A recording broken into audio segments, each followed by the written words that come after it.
Imagine being told you can't own anything, can't speak in public, and can't even choose what to wear, all because you're a woman.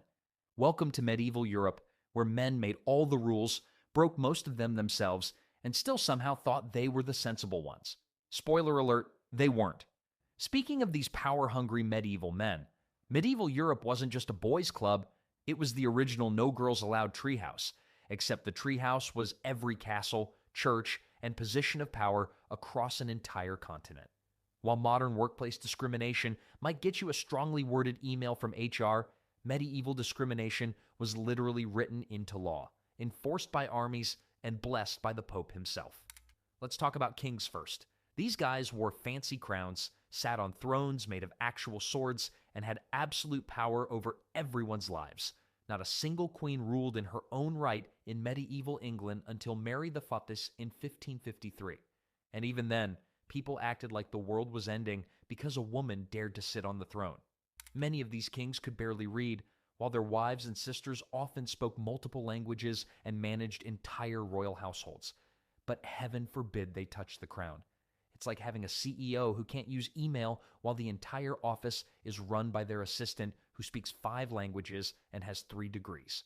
The lords weren't any better. These were basically medieval landlords, except instead of refusing to fix your leaky faucet, they controlled entire regions and could decide whether peasants lived or died. A fascinating stat. Records from the 13th century show that male nobles inherited property 98% of the time, even when they had older, smarter sisters. Imagine being passed over for a promotion because your younger brother knows how to burp the alphabet. That's basically what medieval noblewomen dealt with. And these lords weren't exactly picking up the slack. Many spent most of their time hunting, feasting, or starting petty wars while their wives secretly kept everything from falling apart. Knights, those supposedly chivalrous defenders of honor, were another piece of work. Sure, they wrote poetry about women's beauty and fought in tournaments wearing their ladies' favors, but it was all for show. In medieval tournaments, knights would often wear a piece of their ladies' clothing as a good luck charm, usually a sleeve or a veil. Nothing says true love like wearing your girlfriend's sleeve while trying to knock other guys off horses with a pointy stick. And let's not forget these same romantic knights had no problem enforcing laws that treated women like property. The real disappointment was the political system. Not a single woman could vote, though. To be fair, most men couldn't either, but women couldn't even attend town meetings in many places. There's this hilarious record from a French town in 1267 where a woman tried to speak at a public gathering, and the local officials were so scandalized they spent 3 days debating whether to exile her or just fine her family. They eventually decided on the fine because, get this, they worried exile would give her too much freedom to travel. Imagine being so threatened by a woman's opinion that you need a 3-day conference to decide how to punish her for having one. Speaking of travel, noblewomen were basically under house arrest. They could only leave their homes with permission from their male guardians and usually needed an escort. One clever noblewoman in the 14th century Yorkshire got around this by convincing her husband she needed to go on frequent pilgrimages. She actually used these religious journeys to manage her own secret trading business. When her husband finally caught on, he was so impressed by how much money she'd made that he pretended not to notice. Sometimes the best man for the job was definitely a woman. The church was especially good at keeping women down while pretending it was for their own good. Priests would preach about women's delicate nature and need for protection, while simultaneously claiming they were temptresses who could corrupt men's souls.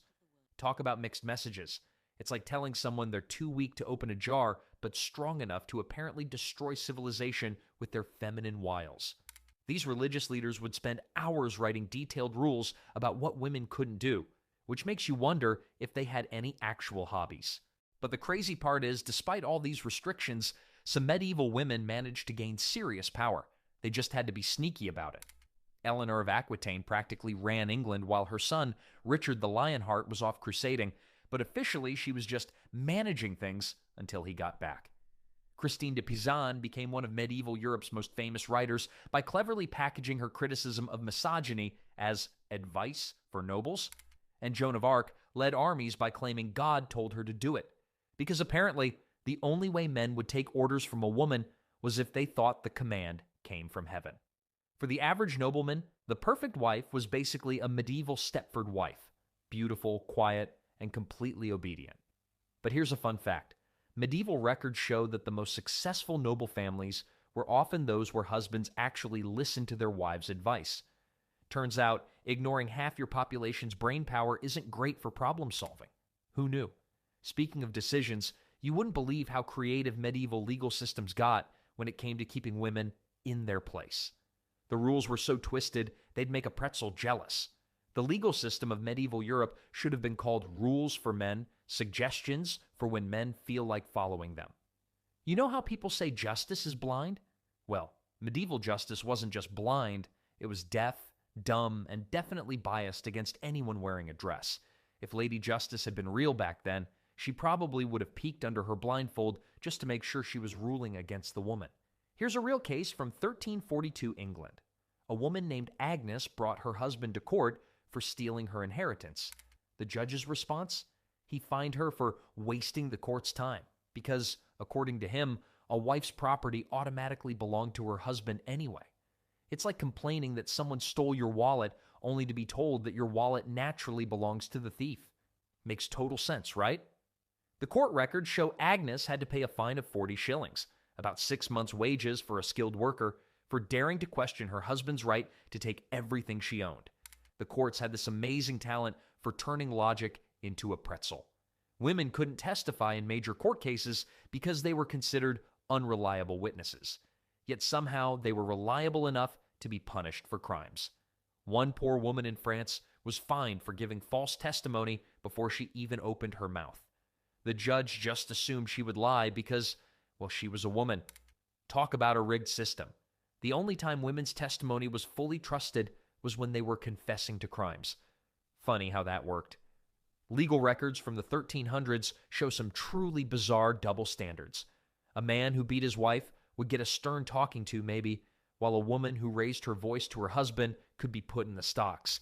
There's this fascinating court record from 1389 where a man was acquitted of assault because his wife had provocatively burned his dinner.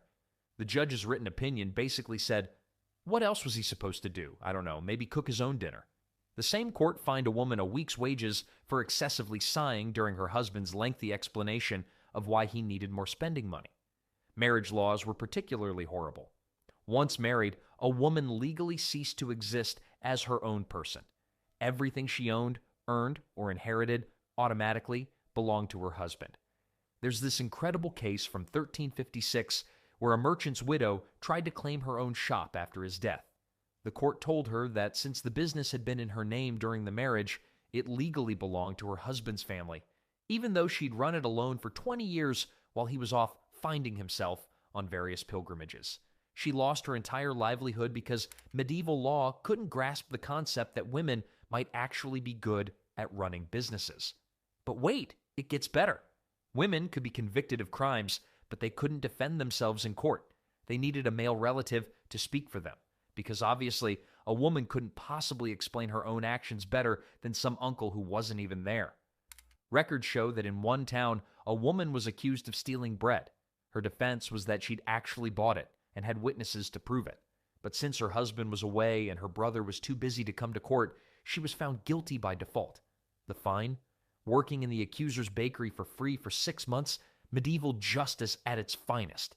The punishment system was equally ridiculous. Men who committed crimes could often buy their way out with fines. Women? Not so much. They faced public humiliation, like being dunked in rivers or forced to wear signs listing their crimes. One court record from 1374 shows a woman was forced to walk through town wearing a sign that said, "I dared to argue with my husband about cheese." The real crime here was clearly the husband's inability to handle dairy-related criticism. Another woman had to stand in the town square for 3 hours holding a sheep because she'd suggested her husband's wool prices were too high. Inheritance laws were another masterpiece of unfairness. The basic rule was simple. Men got everything. A daughter could be the oldest, smartest, and most capable child, but if she had a baby brother, tough luck. All the family property would go to him, even if he was too young to tell the difference between a castle and a sandcastle. The most infuriating is when women did try to fight back legally, They were often accused of being troublemakers or witches. There's a reason why medieval court records show more women accused of witchcraft than any other crime. It was the medieval equivalent of calling the manager, except instead of getting a refund, you might get burned at the stake. Records show that women who brought multiple cases to court were 3 times more likely to face witchcraft accusations than those who stayed quiet. You wouldn't believe how the medieval economy was rigged to keep women poor and dependent. When it came to earning a living, medieval women faced more obstacles than a badly designed obstacle course. Let's talk about what medieval women actually did all day. Their daily lives were incredibly busy. Imagine juggling a dozen different jobs while following strict social rules and somehow making it all work. And work they did in ways that many history books tend to overlook. First up, jobs. Forget what you've heard about women just staying home and embroidering pillows. Medieval women were major players in many industries, especially brewing beer. That's right, until the 1500s, most beer brewers were women, called alewives. One town's records from 1375 show that 78% of licensed brewers were women. They were known for their careful attention to detail, particularly in keeping their equipment clean, which often resulted in better quality beer. Farming was another huge part of women's lives. Everyone in medieval families had to pitch in to make the farm work, and women played a crucial role. They planted crops, raised animals, and managed daily farm operations alongside their other duties. Records from one English village show women doing 70% of the field work while also handling household management. One fascinating record mentions a woman who managed to harvest an entire field while simultaneously breastfeeding twins and supervising 3 toddlers. Now that's multitasking. Speaking of households, let's talk about kids. The average medieval woman had around 5 to 7 children, if she survived having them. But here's the interesting part. They were often raising way more than that. With high death rates, many women ended up taking in orphaned relatives, stepchildren, or apprentices. One household record from 1389 shows a woman raising 12 kids, 3 of her own, 4 stepchildren, 2 orphaned nieces, and 3 apprentices. She apparently kept track of everyone by assigning them different colored threads to wear. Medieval version of name tags. Women found creative ways to manage these large households. They'd create informal childcare networks, taking turns watching each other's kids while others worked.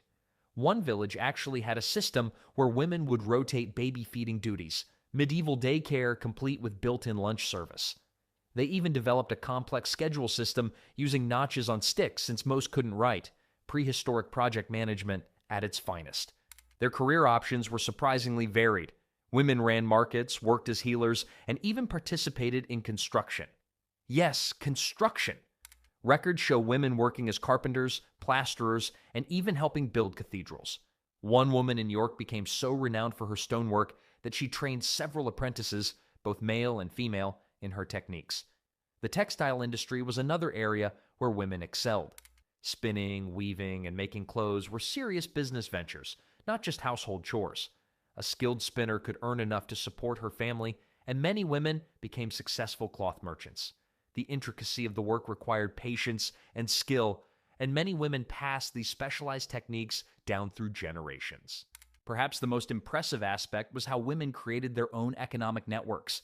They'd trade services, share resources, and help each other out in ways that often didn't involve money at all.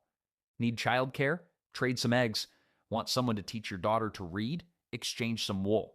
One record mentions a woman paying for her son's education by teaching the teacher's wife how to make cheese. These informal economies helped communities thrive and showed impressive business savvy. Here's a fascinating statistic. In one French town, records show that women were involved in over 200 different types of work. They were bakers, butchers, candle makers, rope makers, and more. While they often had to work within the social constraints of their time, they found ways to pursue various careers and contribute to their community's economic life. Life certainly wasn't easy. Between managing households, raising children, and handling various jobs, medieval women had their hands full.